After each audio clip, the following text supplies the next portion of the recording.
the event, so I really appreciate your time. I'm here to talk about something that is completely related to the questions and related to Ryan, who did a great job. So esports is increasing, and the interest is increasing, but parents are lost, and the gamers itself, they're trying to understand what it's going for. And I'm gonna start by just going a little bit. I have only 10 minutes, so this will be short, and I'll be here around to talk to you guys after. How we got here? Why did we create this event? It's a very entertaining event, and what it is in general, and what are we looking for? So, YDX is a technology company. We have 3 divisions. The main division is Y Dreams Global. We work for brands creating brand activations. I'll go some of the portfolios.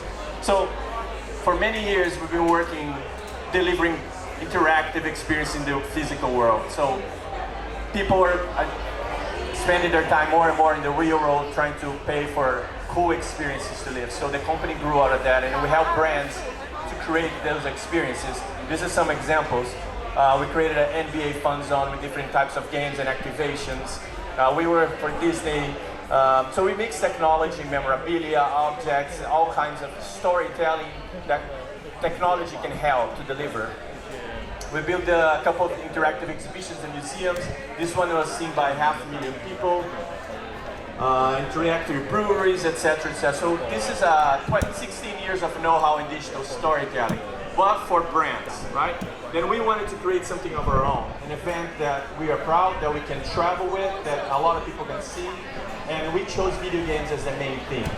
So it's not your typical, this is some Coca-Cola, we did a lot of World Cup, Olympic Games activations, so on.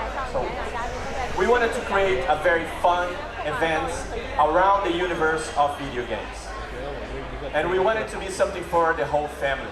If you go to E3, the biggest event in the world for the video game industry, you have the same format. You have a bunch of booths, people go, stand an hour in line to play 15 minutes of a game that will be released 3 months from now.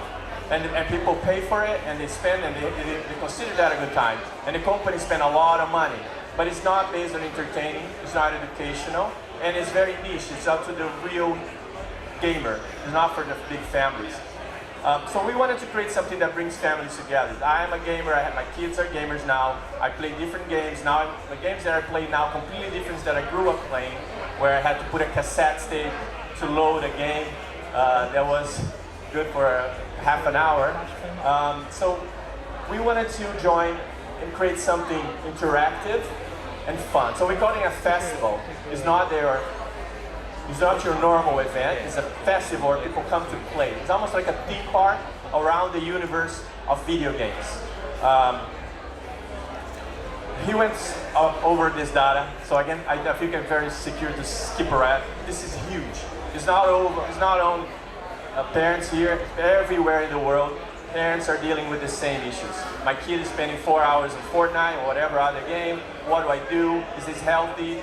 What can I, and there's a difference now. When you call this esports, when your kid is playing basketball, you go watch him practice, you take him, you watch the games, you cheer. You know what's going on. If he has a tournament or not, you get involved. With esports, it's very hard. You don't know. My kid, the other day, it was a Friday night, and I asked him to come watch a movie. He said, I'm playing a Fortnite championship. It's an international tournament. And he's playing with grown-ups and talking to grown-ups, and he's 12. And you don't understand what's happening. I understand that I sit and watch him play, and I understand the game. I play Fortnite, I understand what's going on, but most parents don't. So we wanted to create something that would address all that. The only way we can do that is bringing people and families together and talking about this. And this event, by joining the 2 generations, is the way to do. So we are creating an exhibition that mixes the old games and the new games, telling the story how we got here. At the same time, addressing this as an industry, as a professional opportunity. There are scholarships now being given to most universities for gamers. So we wanted to create something, but at the same time it's fun. You do by playing. You have a giant Atari controller where you're playing Atari in a different way. We want to mix and bring VR. Why not do a Pac-Man maze in VR, right? Something fun, a lot of experiences. parents can go see a big screen about Fortnite and understand what it is. Why is there a season in Fortnite? Why is there a concert inside Fortnite? How come Apex, the new game, got 30 million users in a week? How is that happening? So it has a lot to do with the YouTubers that your kids probably watch, and people and gamers all watch. They have a massive audience. Sam here just showing her kid is a big fan of a Roblox player. Most of you don't even know what Roblox is, but it's millions of kids worldwide playing Roblox. Anyway, so this is a fun event. How are we doing time? So half of it, and this is an early concept design, but half of it is a big entertainment part. So you go, you play games, it's all gamified, you have a tag. So every cool things in scores you get, your character inside this virtual world is developing. The other part is esports and tournaments. It's important to bring that aspect of it. It's just not for you to play, but there is the esports side of it. So the other half is esports. But when it comes to tournaments, like my kid was playing against kids with people of all ages, there's an educational, we want to create a game on league. In the league, let's see, the league comes to help parents to educate. So when you're playing through the game on league, first of all, my kid is playing against 12-year-old kids, right? And we want to focus, since this is a physical event, we want to focus on the cities. So we want to start with Vancouver, hopefully. Well, let's say we're in Vancouver, Toronto, or Dallas, which we really want to bring it to. Several months before the event comes to town, we do a lot of activations and partnerships with gaming academies. There's a huge ecosystem of people where kids can play together, get their friends at school, and just like they play basketball or soccer, on the weekends they'll go, they'll play a tournament, they'll pass on to the next phase. So it's a different approach to esports. It's a very family friendly, it's very age appropriate, it's educational for the parents. So the Game On League comes with that purpose, right, to create a new format. And once the tournament, the event comes, then the big final. So imagine you can bring your grandparents to watch you play Fortnite on a big stage. Feel like the guys you watch on YouTube. So that's the experience. Of course, we have to bring their heroes, their social influencers. We have to do challenges, then we bring a professional team to play against amateurs. We have to do all that. But it's very focused on creating this new generation and a positive experience of esports. What else am I missing here? This is some of the concepts. We're talking about physical activities, playgrounds, VR, and all that. I just want to leave with that. Esports now needs to educate parents and gamers, right? There's a lot of social. I'm just gonna share something because South by is a very about changing your mind. And one thing I didn't realize that about 0.5% now female gamers, and a lot of these female gamers they use male IDs. They don't participate in the chat because there's discrimination. There are players who are offensive to the female gamers or harass them. So this is all part of education. If you don't have that talk with your kid, if you cannot have that this is not be acceptable, we're not going to change, and we won't have that female gamers feeling comfortable to having their own IDs, right? So this is what we're pitching. We're going to participate in the panel, talk a little bit more about this, and I'll be here. So right now, the company is looking for investment, partnerships. We're talking to gaming companies. We're talking about venues. We're talking about with cities that might want to host this because it's a traveling, comes and stay only 2 weeks. So we're here. If you see any opportunity for collaboration, just please come talk to me. Okay. Thank you. Thanks, Daniel. I'm going to ask you to stay for our panel. So our final last 25 minutes is an esports panel with some excellent companies that are doing some amazing work in Vancouver. So Daniel, if I can get you to sit in one of the chairs there. So if you have any questions for Daniel, we can answer them after the fact. Next we have Bo Feely, the co-founder and COO of the Home Key. It's an esports training hub and community space. And next we have Spiro Curry, the VP of Marketing for the Gaming Stadium. It will have the first purpose-built esports arena in Canada. And finally, the money guy, Arjun Metra. I think the stairs are over here, Arjun. Sorry. From Sports and Media at Technology Entertainment, veteran of Intel Corporation. Please welcome my esports guests.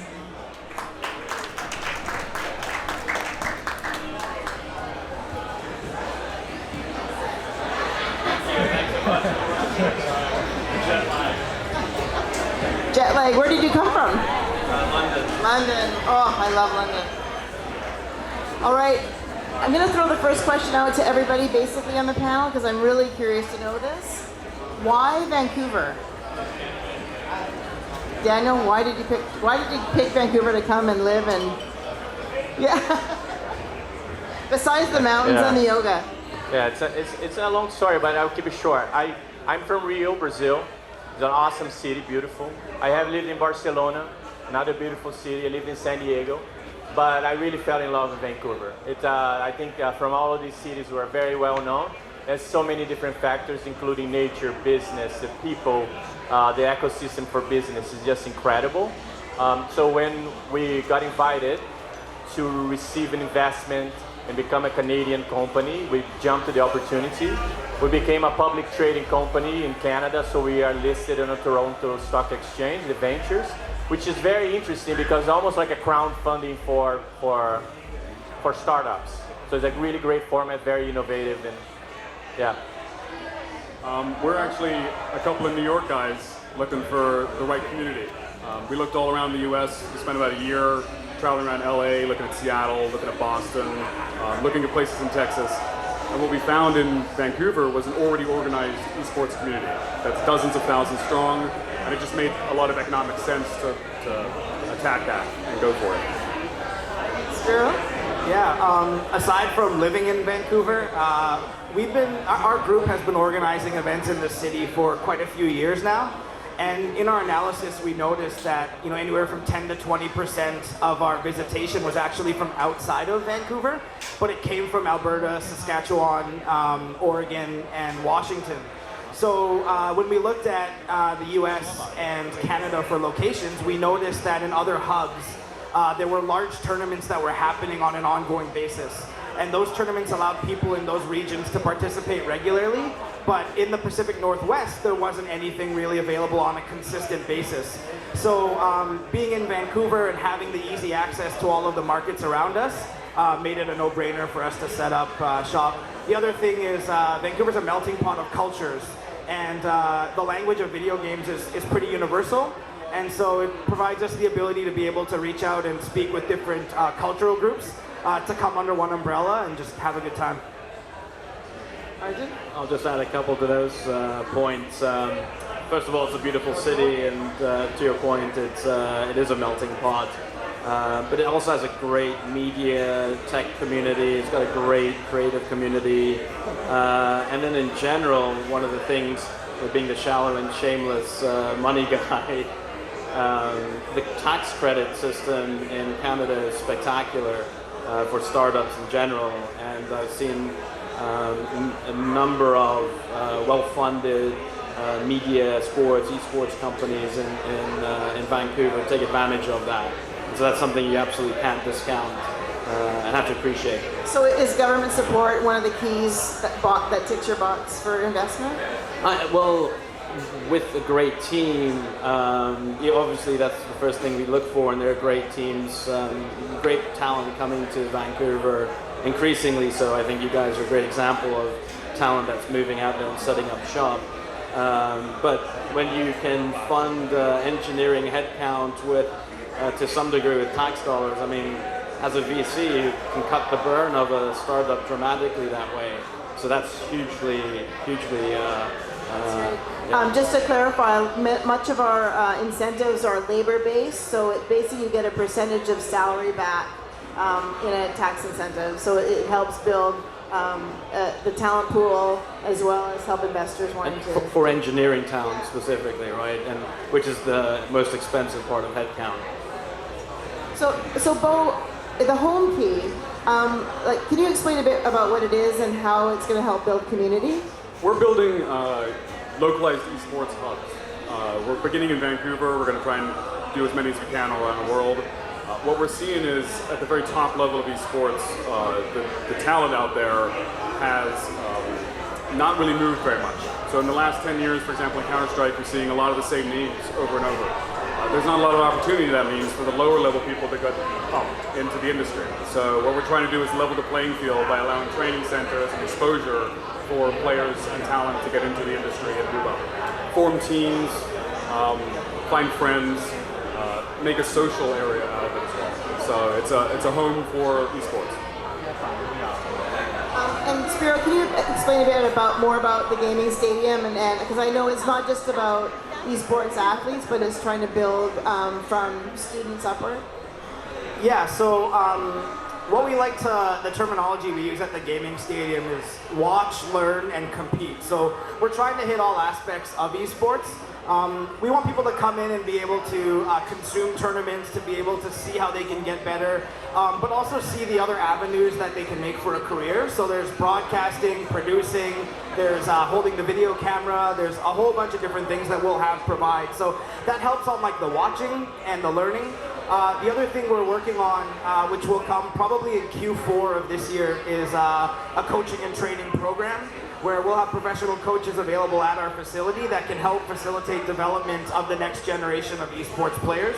And then lastly, the competition. So for us, we call it casual competitive. We're not looking for the super high-end talent. We want the local community to get together. So we want the folks that play regularly with their friends, that can come in and play against people of a like-minded skill. We don't want anyone to punch down or punch up in terms of competitiveness. So what we will be doing for certain events is we'll actually be tiering people based on their skill level to ensure that the tournament you're playing in is only against people who are similar to you. I played dodgeball in Vancouver for 10 years. I just ended my career, unfortunately. But that was really cool because when you went into the gym, you had like tier A all the way down to tier D or E. So tier A, you've got the people throwing 50, 60 miles an hour, catching every ball, and tier E is like your new players, and you never felt out of place. And that was the really cool part. So by bringing that all under one roof, we're trying to hammer on every aspect. Lastly, we're soon going to be announcing a partnership with a group called LaSalle College. They have campuses all over North America, but their campus in Vancouver, we're working on an internship program. So students that are in broadcasting or students that are in game development can come to our facility and intern and learn how to do it in a practical way. So we're just trying to make sure anyone who wants to make a career in esports in any fashion has the opportunity to do so. Well, it sounds like you had the same philosophy with trying to level the playing field when you found out your son was playing with like 40-year-olds or. Absolutely, yeah. So for you, Daniel, your method was a bit different. Going public is a bit different than just opening up your own company. What are some of the challenges you found with that? Like, do you find investors open to entertainment, or do you still stay stuck in the mining and resource-based stuff? So when we went public, our focus still is we have a product in virtual reality, right? So virtual reality for the public sector and the stock is still not big compared to crypto and cannabis and mining, right? So technology is still somewhat small.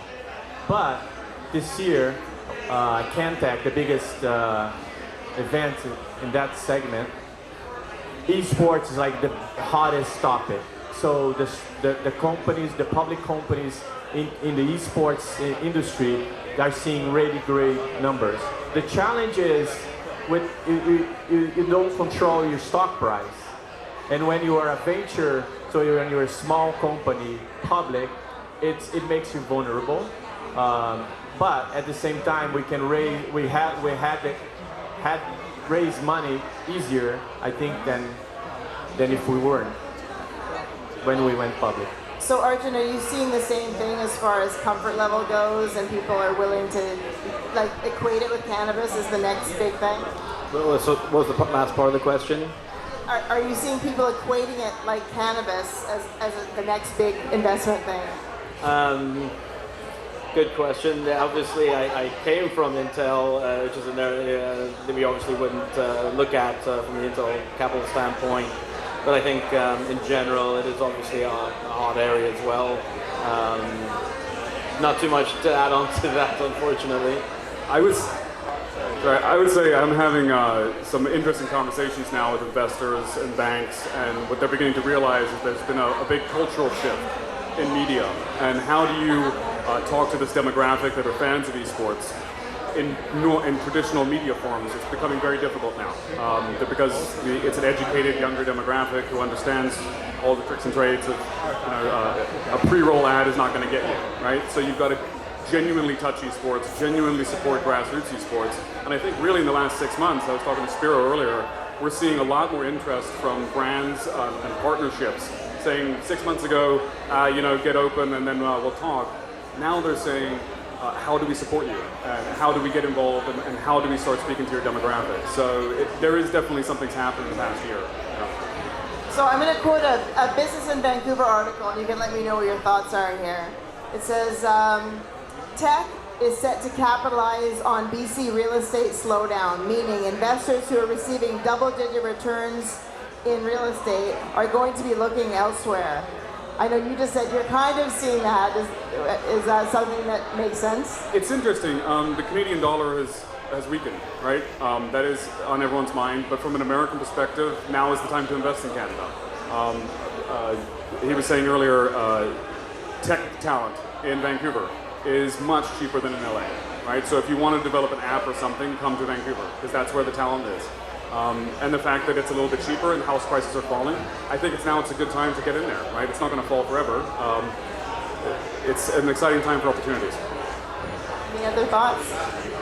Yeah, I mean, I think if you take it up a level, regardless of the business cycle, innovation happens all the time. It doesn't care about ups and downs in business cycles. So if there's an opportunity to establish a presence and have that cost basis be much lower, fantastic. You mentioned a great point about talent. I mean, eventually as you get more and more technology talent in though, that will distort the economics a little bit, I think, in the city, and you'll start to see prices go back up over a period of time. But that's a cycle that we see in multiple cities playing out. We've seen it in Los Angeles, Boston, in the US, and a number of places. One of the reasons we're not doing this in New York first is because we are facing this retail apocalypse in Manhattan, where people are unsure of how to use commercial space or retail space now. And so you're seeing a change in the way that people interact, people buy things, people find community. In Vancouver, I'm seeing it a bit more organized, right? From the VEC, we were invited immediately as outsiders coming in to a roundtable to speak about esports and how Vancouver can be done. And I'm hoping that we can work with you guys and push it forward. I don't think that opportunity exists in Manhattan, and so that's another reason. Are there any misconceptions about esports that you want to kind of dispel right now? How much time do we have? 5 minutes. I think the most common misconception is that people who play video games are doing it for 12 hours a day and at home and eating unhealthy. Most professional organizations now that live in a home, they have a chef, they have a nutritionist, they have a fitness coach. Mental health is a really big part of an esports athlete. So it's getting away from that stigma of just being in front of a screen all day and really treating it as a pro athlete. And I can give you an example for us. So, Bo and I, again, were talking earlier about how to get through to brands and partners. And so for us, instead of using traditional media, we actually have our own gaming stadium pro team, where we sponsor players to travel around North America and compete under our brand. And with that team, we actually have a gentleman who is the head of strength and conditioning for Snowboard Canada. He's based out of the Richmond Olympic Oval. He actually meets with our team on a regular basis and talks to them about fitness and talks to them about their mental health and how often they're playing, what their sleep patterns are. The other thing that we do is when we send that team to compete, we typically book Airbnbs as opposed to hotels, because they can all stay together, and also there's a kitchen, so we can moderate what they're eating. They're not just having to eat out all the time. So I think the big misconception is just like the general habits around this competitive play, where that stigma no longer exists in the space itself. These guys are highly trained athletes and they're treated as such. And so yeah, it's just breaking that wall down with some education, I think, has been the most difficult part for us. I would say I'm a parent. I have 2 little boys. They're 6 and 3 right now, but the big one's already asking me about Fortnite, so it's coming. When I'm talking to other parents about what I'm doing, right, they say, oh, it's computer games. And I say, yeah, but it's not recreation, right? And it's competitiveness, right? And so what I'm seeing a lot in these teams, especially at the high level, is decision making, it's team leadership, it's communication, and with consequences, right? There are results to these actions. That's why the drama at these big events is real, right? Because there is careers on the line, there's money on the line. And so what job out there doesn't require those things? So in a way, it's a great way to train young adults into the world of work and how to act as an adult, right? I think in terms of the city, one misconception is that all you have to do is bring a big event. And I think that's where Vancouver is doing a great job. You bring the big Dota 2, but the Aqualinis now have the Titans. You're building a stadium, there are ventures. There are a lot of gaming companies there who are launching games. They are organizing local tournaments. UBC is giving scholarships. You can go on and on. So that to become a hub, I think that you have to be, it's a collective effort and many fronts. I think so too. I think when we create our ecosystem map, it's going to have government policy attached to it. It's going to have infrastructure attached to it. More education, more training, more community events. So that's, I agree with that. I could talk all day, but I think I'll put it out to the audience. Is there any questions for the panel on esports that come up? Yeah? Feel better? Hey, so I think there's a unique crossroads between gaming and education, specifically when it comes to historical events, right? We're repeating a lot of the same mistakes we've made throughout history. And so, Daniel, have you thought about any partnerships with universities that you can make where you can recreate historical experiences or help students and young kids especially engage with the history of the real world to not only learn from it, but then enable them to overcome challenges that we're facing today that we're bound to run into in the future? You're asking if how we work with universities on curriculum to help move the dial for real world problems? Yeah, not only universities, but even in the elementary space, right? Helping kids become immersed in history to learn and grow from it. I mean, the key to problem solving is communication, right? All conflict can be solved with better communication. And you see, I was at Katowice the other day, and I saw some of the top teams in the world struggle with internal team communication. So that's a process that everybody needs to work on at all grades. I would love to have an opportunity to try and help kids build teams together, right? So team formation is probably the hardest thing anyone can do in business or in life. And learning those skills early on, that sets you up right, I think. I hope that answers, I'm sorry. I think when you start to have more physical spaces where people go play together, I think it would change the dynamic. I think they'll play less, but they'll play in a different way, more social way. When we grew up, there were no internet to play together, so we had to go people's house, bring your big computer, and stay all weekend playing in a local LAN. That was a lot of fun. Sounds like you had a really fun childhood, Daniel. That was awesome, right? But now my kid is playing in his room and his friend is playing in his room, and you kind of lose that a little. So with some hubs and some places where you can physically go, I think it starts to go back to the physical world and make the experience more fun and social. Yeah. Equipment's expensive. I think we all know that, and most schools don't have budget to bring that, or space. During the week when we're open, we actually don't open until 4 p.m. And so the city of Richmond, on behalf of a couple of the school boards, has already asked us if during the day they could bring in students to our facility to put that real-world application into place, which of course we said yes for. So we're looking forward to having programs that the school boards put together, but utilize our venue as a place for them to not have to worry about space, equipment, and the logistics. The other thing to really keep top of mind is the types of games. So there are certain games that are appropriate for certain audiences. So it's just making sure that when working with the different age groups, that the games they're participating in are appropriate for that. You wouldn't hold a Counter-Strike tournament for people in grade 1 or 2. You'd be looking more at some of your, maybe Fortnite as an example, or something a little more on the PG-13 side.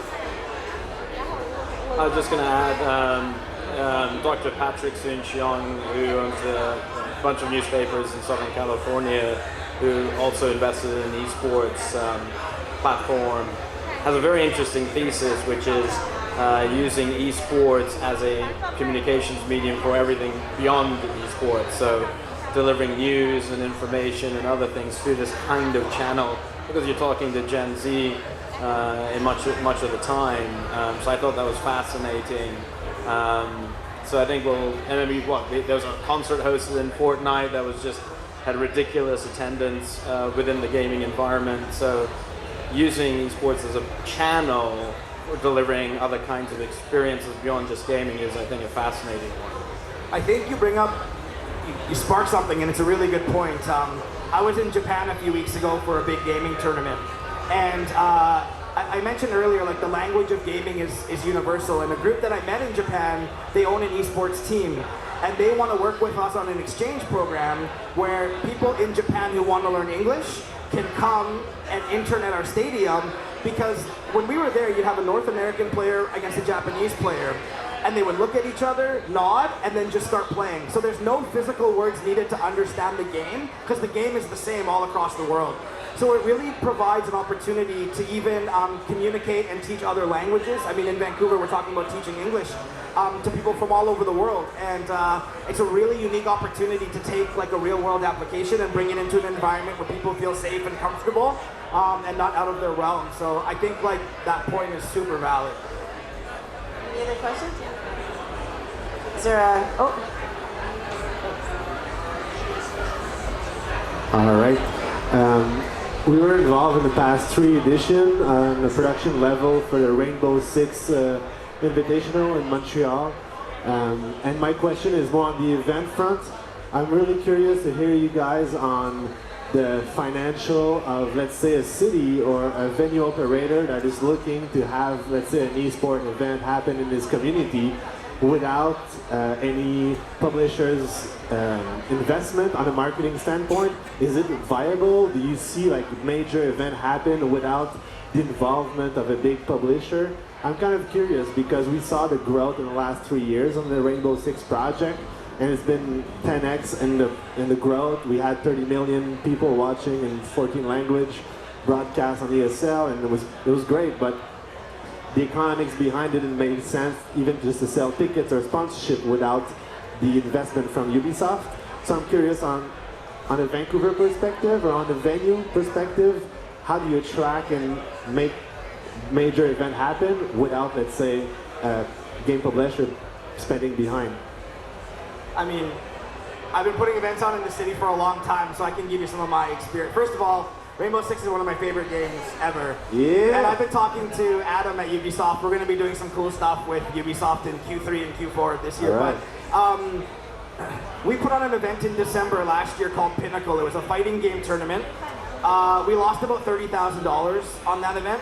It's very hard. And the reason it's very hard is the biggest expense is venue.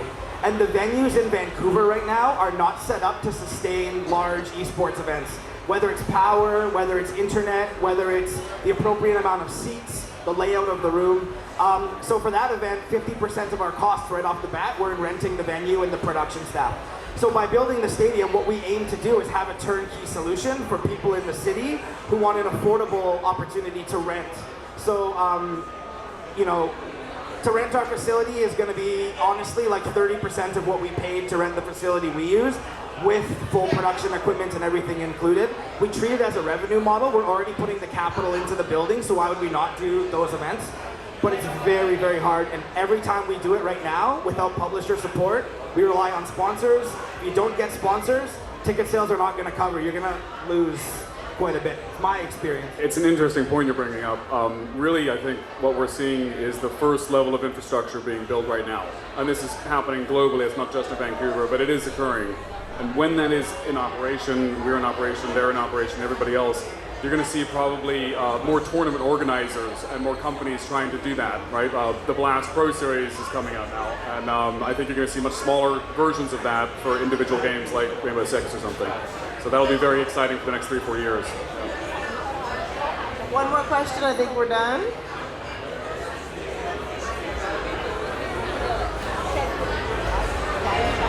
Yeah, I would just like to keep it simple. Where do you see your building of your global esports hub in 5 years? Like, well, ideally speaking, what does that look like? I would like to see multiple major tournaments in Vancouver. Repeatable, right? So the Dota 2 thing was very good. To see the international come, a lot of events, a lot of people talking now, a lot of bars get filled. It probably goes up to the government and they say, hey, there's something here.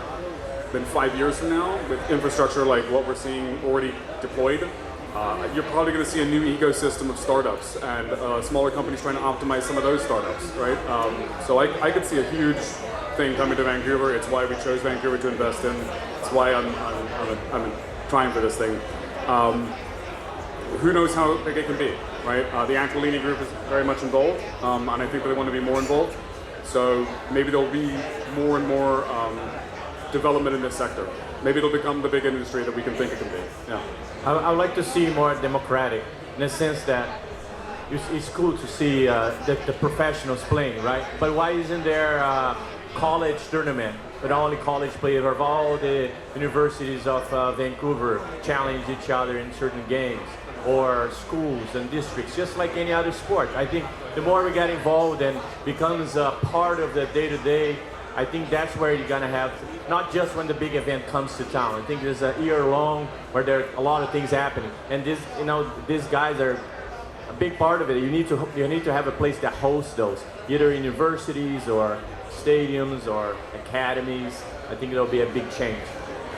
I think for us it's quite simple. I used to coach hockey, and when I walked into that arena every day, you'd see pictures and banners of the players who made the NHL.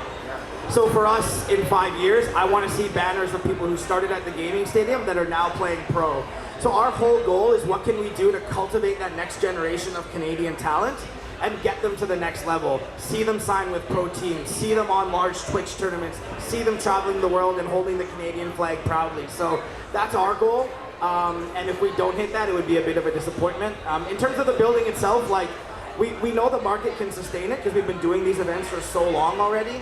But that's the goal, is cultivating the next generation. Well, we're over time. So I wanted to thank my panel. I thought that was an amazing conversation. Please stick around. The pub's open. We'd love to keep talking if there's any questions that come up. Thanks again, everybody. Thank you.